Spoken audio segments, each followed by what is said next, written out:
Hi guys, welcome back to YouTube channel. ரொம்ப நாளைக்கு அப்புறம் யூடியூப்ல ஒரு வீடியோ. ஸோ இன்னைக்கு என்ன கண்டென்ட் பண்ணலாம் அப்படின்னு யோசிக்கும் போது, சரி நம்ம கார் வந்து ஒரு 1 lakh கிலோமீட்டர் ஓடிடுச்சு. ஸோ அதனோட மெயின்டெனன்ஸ் காஸ்ட்டு, சர்வீஸ் காஸ்ட்டு, அதுக்கப்புறம் வந்து இதுக்கு ஆல்டர்னேட்டிவாக நான் அன்னைக்கு டேட்டில் இவி வாங்கியிருந்தா என்ன காஸ்ட் ஆகிருக்கும், அதனோட கண்டிஷன் எப்படி இருந்திருக்கும், அதுக்கப்புறம் டீசல் வண்டி போயிருக்கலாமா கூடாதா, அதனோட மெயின்டெனன்ஸ் எங்கே எப்படி இருந்திருக்கும், அதெல்லாம் பற்றி தான் இன்றைக்கி வீடியோவில் பேச போகிறோம். ஸோ என்னோட கார் வந்து ஹோண்டா அமேஸ். இது நான் வாங்கி 3 years ஆகுது. 3 yearsல 1 lakh கிலோமீட்டர்ஸ் கிளாக் பண்ணியிருக்கேன். இதுக்கு முன்னாடி வந்து நான் ஒரு யூஸ்டு கார் வச்சுருந்தேன், விச் இஸ் ஷெவர்லெட் ஸ்பார்க். என்னோட நல்ல ஒரு நோன் ஃப்ரெண்ட் கிட்ட இருந்து அந்த காரை கொண்டு வந்தேன். ஒரு நல்ல டீசென்ட் கிலோமீட்டர்ஸ் யூஸ் பண்ணேன். அதுக்கப்புறம் okay, I really need a car, எனக்கு டெய்லி நீட் இருக்குன்னு தெரிஞ்சதுக்கப்புறம் I choose to buy this car. So அன்னைக்கு டேட்டில் நான் இந்த கார் வாங்கும்போது it is 10 lakh rupees on road. And then அன்னிலேருந்து இந்த 1 lakh கிலோமீட்டர் வரைக்கும் என்னென்ன எக்ஸ்பென்சஸ் ஆயிருக்குன்னு பார்த்தீங்கன்னா, என்னோட ஸ்டாக் டயர்ஸ் வந்து 55,000 கிலோமீட்டர்ஸ் வரைக்கும் தான் ரன் ஆச்சு. அதுக்கப்புறம் I got to change all the 4 tyres. But 2 tyre வந்து 50-50 கண்டிஷனில் இருந்தது. 2 டயர் வந்து முடிஞ்சிச்சு. ஒரு டயர் கம்ப்ளீட்லி வான் அவுட்டு, ஒரு டயர் வந்து side wall puncture. So risk எடுக்க வேண்டாம், இப்போ இவ்வளோ ட்ராவலிங் இருக்குது, எக்ஸ்டென்சிவாக பண்ணுறதுனால எங்கே என்ன ஆகும்னு தெரியாதுன்றதுனால I got to change all the 4 tyres at once. அதுக்கப்புறம் வந்து ஒரு பேட்ரி, கம்பெனியோட ஸ்டாக் பேட்ரி வந்து ஒரு 1.5-2 years, almost close to 2 years, 22 months வந்து அது முடிஞ்சு பேட்டரியோட லைஃபு. அதுக்கப்புறம் டயர்ஸு, அதுக்கப்புறம் சர்வீஸ் பில்ஸ் பார்த்தீங்கன்னா அப்ராக்சிமேட்லி ஆன் அன் ஆவரேஜ் ஒரு சர்வீஸ்க்கு வந்து 8 to 10,000, 6 to 10 கூட சொல்லலாம். சம்டைம்ஸ் 6 வரும், சம்டைம்ஸ் 8 வரும், சம்டைம்ஸ் 10 வரும்.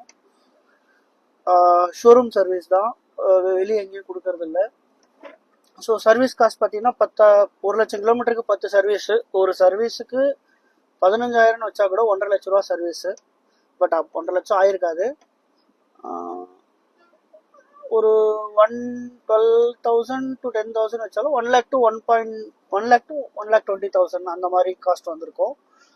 ஸோ இது போக இன்சூரன்ஸ் 2 ரினிவல். ஒரு ரினிவல் வந்து நோ கிளைம் போனஸ் இருந்தது, அதனால எனக்கு ஒரு 16,000ல கிடைச்சது. அடுத்த இன்சூரன்ஸ் ஹெவி கிளைம், அதனால I got to pay 30,000 for the next renewal.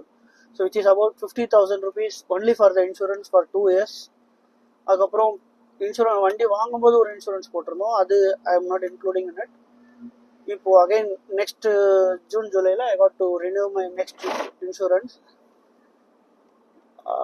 Fuel பார்த்தீங்கன்னா on an average 15 to 18 kilometres ஒரு ஆவரேஜ் எடுத்தா I would have spend almost nearly 6.5 to 7 lakh rupees.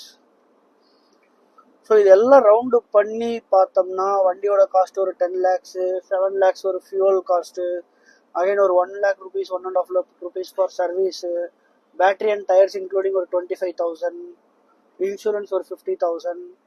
So இதெல்லாம் சமப் பண்ணும்போது எவ்வளோ வரும்னு பார்த்தீங்கன்னா 7 plus 1.5, 8.5 plus 50 for the insurance, 8, 9, again ஒரு 30,000 for the tires and battery.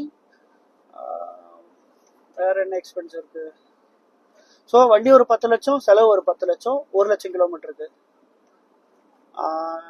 இப்போ சேம் சினாரியோ பேட்டரி கார் எடுத்திருந்தோம்னா, ஃபர்ஸ்ட் திங் கான்ஃபிடன்ஸ் அவ்வளோ வருமானு கேட்டால் லாங் டிஸ்டன்ஸுக்கு கண்டிப்பாக முடியாதுன்னா, என்னோட டிரைவ்ஸ் எல்லாம் பார்த்தீங்கன்னா ஒரு ஸ்ட்ரெச் 600 கிலோமீட்டர், 700 கிலோமீட்டர்ஸ் அப்படி தான் என்னோட டிரைவிங் இருக்குது. So battery cars again doubtful. ஏன்னா எக்ஸ்டென்சிவாக ட்ராவல் பண்ணலனாலும் இதில் பண்ண முடியும். At the same time no need to bother about next charging station எங்கே இருக்குது. நம்மளோட இன்ஃப்ராஸ்ட்ரக்சர் அந்த அளவுக்கு டெவலப் ஆகலை. செகண்ட்லி இன்னைக்கு ஒரு பேட்டரி வண்டி 1 லட்சம் கிலோமீட்டர் ஓடி இருந்தால் அந்த பேட்டரியோட ஹெல்த் எப்படி இருக்கும் அப்படின்றது ஒரு கொஸ்டின் மார்க். பேட்டரி நம்ம வாங்கும்போது ஃப்ரெஷ்ஷாக இருக்கும், மேபி இவ்வளோ எக்ஸ்டென்சிவாக யூஸ் பண்ணதுக்கப்புறம் பேட்டரியோட ஹெல்த் அடி வாங்கும். மேபி அது வாரண்டியில் கவர் ஆகாமல் கூட போகலாம் அந்த battery.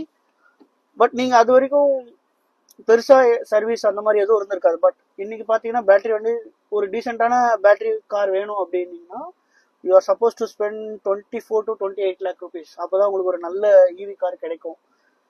But 1 lakh kilometre all together காரோட காஸ்ட்டு, மெயின்டெனன்ஸ், சர்வீஸ் எல்லாமே சேர்த்து 20 lakh rupees தான் இருக்குது. ஸோ ஓகே, டீசல் பற்றி நான் பேச விரும்பல. Next I prefer to go for hybrid cars more.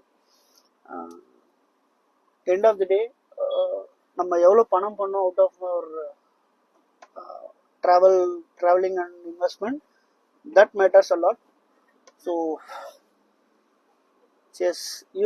Information யூஸ்ஃபுல்லாக இருந்திருக்கும்னு நினச்சிருக்கேன். பார்ப்போம், நெக்ஸ்ட் வீடியோவில் பார்ப்போம். தேங்க்யூ, தேங்க்ஸ் ஃபார் வாட்சிங். Also I feel pretty today, so அதனால தான் இந்த வீடியோ பண்ணேன். கட் பண்ணிக்கோ.